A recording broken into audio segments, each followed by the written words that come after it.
আসসালামু আলাইকুম রহমতুল্লাহি বারাকাতুহু। শুভ সকাল।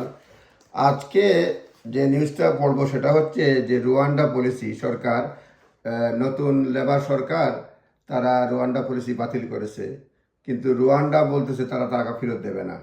Rwanda won't refund 270 million for cancel migration plan, মানে 270 মিলিয়ন পাউন্ড দেওয়া হয়েছে রুয়ান্ডাকে। বলছে আমরা ফেরত দেবো না, চুক্তি অনুযায়ী এটা আমরা পাই। এটা নিয়ে দেন দরবার চলছে, মানে কথাবার্তা চলছে।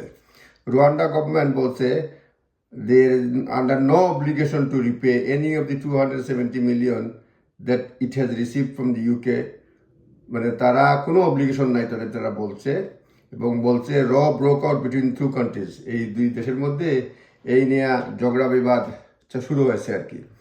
স্যার কিয়ার স্টারমার নতুন প্রধানমন্ত্রী বলছেন যে এটা এটা ডেড এবং বারিড, এটা মৃত এবং কবরস্থ করা হয়েছে। এবং উনি বলছেন on Saturday, without a single migrant being deported under migration and economic development partnership, একজনকেও এই রুয়ান্ডার সঙ্গে ডিপোর্ট করা হয়নি। যে চুক্তি করা হয়েছিল, চুক্তির নাম migration and economic development partnership, এজন্য একজনকেও ফেরত পাঠানো হয় নাই।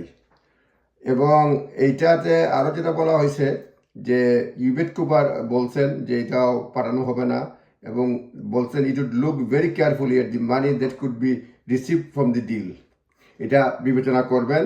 এবং যেটা বলছে বিভিন্ন ধরনের চুক্তি রয়েছে, দেখা যাক কী হয়।